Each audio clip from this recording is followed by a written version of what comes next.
அன்பு சொந்தங்களுக்கு இனிய வணக்கங்கள். இன்றைய பதிவில் மீனராசி அன்பர்களுக்கு உங்க பிரச்சனைகள் தீர, உங்க வாழ்க்கையில் வளம் காண, கோடீஸ்வர யோகம் உண்டாக இந்த ஒரு கோவிலுக்கு போனீங்கன்னா 100% பலன் கிடைக்கும். அது என்ன கோவில், எப்போ போலாங்கிறத பத்தி இந்த வீடியோல தெளிவாகவும் விரிவாகவும் பார்க்கலாம். கொஞ்சம் கூட வீடியோவை ஸ்கிப் பண்ணாம முழுமையா பார்க்க முயற்சி செய்யுங்க. வாங்க வீடியோக்குள்ள போலாம்.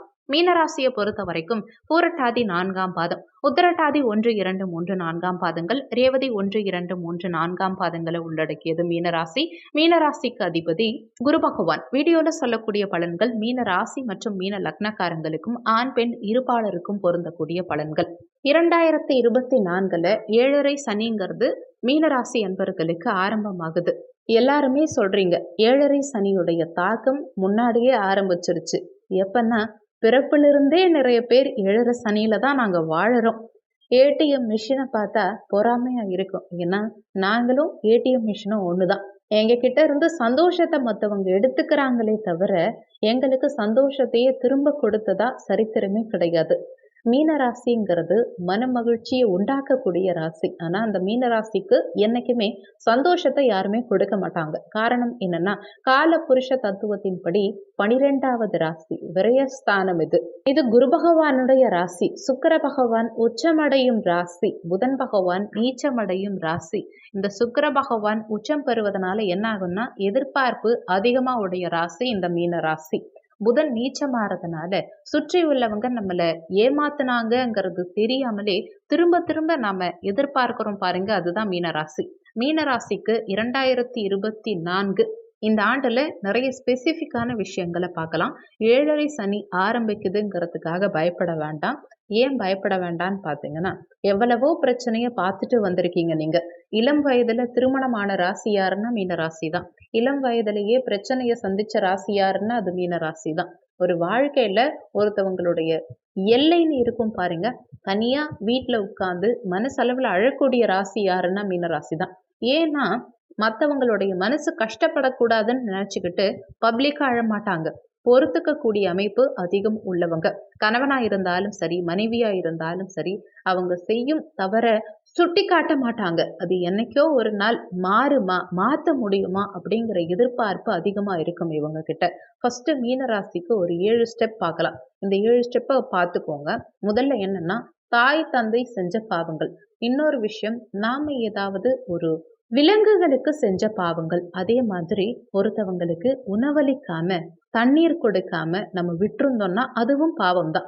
இந்த ஜென்மம் இல்ல, ஏதோ ஒரு ஜென்மத்துல நம்ம இந்த விஷயத்த பண்ணியிருந்தாலும் அதுவும் பாவம் தான். கர்ப்பிணிகளுக்கு உதவாமல் இருக்கிறது, ஒரு பெண்ணுடைய வாழ்க்கையை கெடுக்கிறது. பணம் ஒருத்தவங்களுக்கு கொடுக்க முடியாம அவங்கள பிரச்சனையில நம்மளே மாட்டி விட்டுடுறது, இல்ல அடுத்தவங்க குடும்பத்தை கெடுக்கிறது.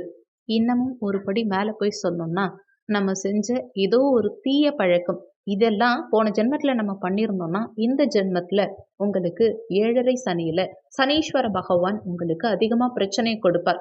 நிறைய பேர் என்ன நினைக்கிறீங்கன்னா, சுயஜாதகத்துல சனி பகவான் நல்லா இருக்காரு, எனக்கு நல்ல தசா நடக்குது, எனக்கு நல்ல புத்தி நடக்குது, எனக்கு சுக்கிர தசா நடக்குது, சுக்கிரன் உச்சத்துல இருக்கார், நான் அரசியல்வாதியா இருக்கேன், நான் நல்ல ஒரு சினிமா துறையில இருக்கேன், பெரிய ஆளா இருக்கேன், நான் 2 இல்ல 3 4 ஆண்கள் கூடயோ பெண்கள் கூடயோ பழகி இருக்கேன், அஃபெக்ஷன்ல இருந்திருக்கேன், ஆனா என்ன கர்மா இது வரைக்கும் எதுவுமே பண்ணது கிடையாது, நான் பண்ணாத தப்பா, இது வரைக்கும் நான் பார்க்காத பிரச்சனையா, நான் நல்லது செஞ்சு எனக்கு என்ன ஆச்சு அப்படிங்கிற மாதிரி சில கேள்விகளை பல பேர் கேட்டுக்கலாம். இந்த வீடியோவை பார்க்குறவங்க இதுக்கு மேல நான் என்ன பிரச்சனையை பெருசா ஃபேஸ் பண்ணணும், இது வரைக்கும் நான் பண்ணாததா, நான் வாழலாமா சாவலாமாங்கிற நிலைமையில தான் ஏற்கனவே இருக்கேன், இப்ப ஏழரை சனி மட்டும் புதுசா வந்து என்ன பெருசா பண்ணிட போகுது அப்படின்னு நினைக்கலாம்.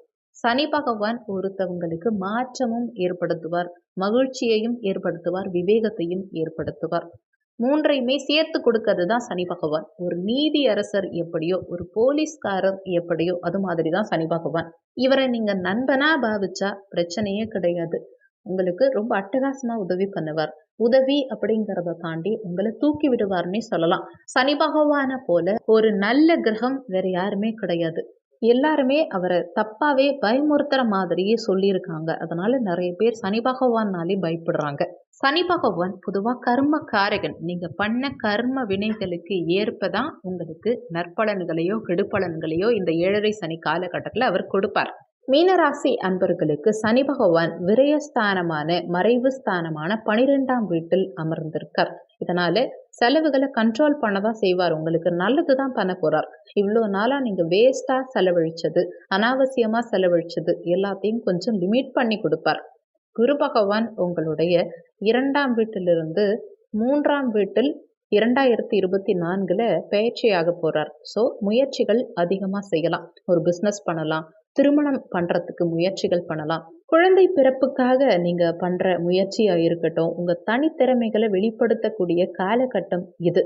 பணம் கொடுக்கும்போது எவ்வளோ ஈஸியாக இருந்திருக்கும், ஆனால் வாங்கும்போது எவ்வளோ கஷ்டங்கிறத உணர்த்திய காலகட்டம்.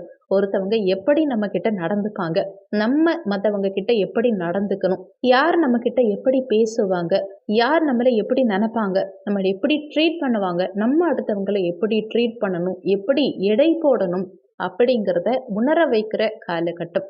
கூட பழகிறவங்களா இருந்தாலும் சரி, கூட ஒர்க் பண்ணுறவங்களா இருந்தாலும் சரி, கூட பிறந்தவங்களா இருந்தாலும் சரி, அவங்களுடைய மனமும் என்ன ஓட்டமும் கிளியராக தெரியாது. உங்களுக்கு இன்னும் டீப்பாக சொல்லணும்னா, ஆண்களாக இருந்தாலும் சரி, பெண்களாக இருந்தாலும் சரி, உடல் சம்பந்தப்பட்ட பிரச்சனை உங்களுக்கு மட்டும் ஏன் இவ்வளோ அதிகமாக இருக்குன்னு அடிக்கடி புலம்புறீங்க இல்லையா? காரணம், உங்கள் 5ஆம் வீட்டில் செவ்வாய் நீச்சம். பணம் தங்காது, பணம் வரும். ஆனால் வெளியில் இருக்கவங்கெல்லாம் உங்கள் மேலே அவ்வளோ பொறாமப்படுவாங்க. ஆஹா ஓஹோன்னு சந்தோஷமா இருந்தீங்க இல்லையா? உள்ளுக்குள்ள நீங்க எவ்வளோ அடி வாங்குறீங்க, நீங்க எடுத்து வைக்கிற காசு எந்த அளவுக்கு செலவாகுது, நீங்க எந்த அளவுக்கு சந்தோஷமா இருக்கீங்கங்கிறது யாருக்குமே தெரியாது. உங்களுக்கு மட்டும் தான் தெரியும். உண்மையிலேயே மனசளவுலையும் சரி, நிஜத்திலையும் சரி, உங்களை பத்தி வெளிப்படுத்தணும் அப்படின்னா என்ன திரைப்படம் போட்டாலும் சரி ஒப்பிடவே முடியாது. வாழ்க்கையில நல்லவனா பிறந்தது குத்தமா அப்படின்னு மனசுல ஒரு கொஸ்டின்ஸ் இருக்கும் நிறைய பேருக்கு. மீனராசி அன்பர்களுக்கு ஒவ்வொரு நிமிடமும் சரி, வாழ்க்கை கொஞ்சமாவது சந்தோஷத்தை கொடுக்காதான்னு ஒரு ஏக்கம். ஏன்னா நீங்க பிறந்ததை பாருங்க, பூரட்டாதி உத்திரட்டாதி ரேவதி 3 நட்சத்திரக்காரங்களுக்கும் குருதசா, சனிதசா, புதன்தசா 3 பேருமே முக்கியமான ஆளுங்க. இன்னும் சில பேர் என்ன சொல்வாங்கன்னா, உத்திரட்டாதி நட்சத்திரக்காரங்களுக்கு சனி பகவானுடைய நட்சத்திரம் 7.5 சனி ஒண்ணுமே செய்யாதுன்னு சொல்றாங்க. உண்மையிலேயே சொன்னா அவர் எந்த பிரச்சனையும் உங்களுக்கு கொடுக்காம இருந்தா ரொம்ப சந்தோஷம்தான். ஆனா உங்களுக்கு கர்மா இருந்து உங்க தாய் தகப்பனுடைய பிரச்சனைகள், அவங்க பண்ண பிரச்சனைகளோ, இல்ல நீங்க பண்ண போன ஜென்ம கர்மாவோ, இல்ல இந்த ஜென்மத்துல நீங்க அறியாமல் செய்த பாவங்கள், இல்ல உங்க டெவலப்மெண்ட்க்கு ஒரு நல்ல கோவில் போகலாம் இப்படிங்கிறத பொறுத்து தான், இதை பேஸ் பண்ணி தான் இந்த வீடியோ. இந்த வீடியோவை முழுமையாக பாருங்கள். மறக்காமல் மற்ற உங்களுடைய மீனராசி ஃப்ரெண்ட்ஸுக்கும் இந்த வீடியோவை ஷேர் பண்ணுங்கள். உங்களை மாதிரியே மற்றவங்களும் பயன்பெறுவாங்க. அந்த புண்ணியம் உங்களுக்கு கிடைக்கும். ஏன்னா 7.5 சனிங்கிறது ஒரு நாள் 2 நாள் கிடையாது. கிட்டத்தட்ட 7.5 ஆண்டு உங்களுக்கு பிரச்சனைகளை குட்டி குட்டியாக கொடுக்க போகுது. அதனால் மற்றவங்களுக்கும் வீடியோவை ஷேர் பண்ணுங்கள், அவங்களும் பயன்பெறட்டும். ஏன்னா இந்த வீடியோ மூலமாக படிக்கிற மாணவர்களுக்கும் சரி, வேலை பார்க்குறீங்கன்னா அந்த முக்கியமான காலகட்டம் எப்படி ஃபேஸ் பண்ணலாம். திருமணம்னு பார்த்தா அது இன்னமும் முக்கியமான விஷயம்தான் உங்கள் வாழ்க்கையில். வயசானவங்களாக இருந்தாலும் சரி, 50 வயதாக இருந்தாலும் சரி, யாராக இருந்தாலும் 7.5 வருடங்கிறது வாழ்க்கையில் ரொம்ப முக்கியமான தருணங்களாக இருக்கும்.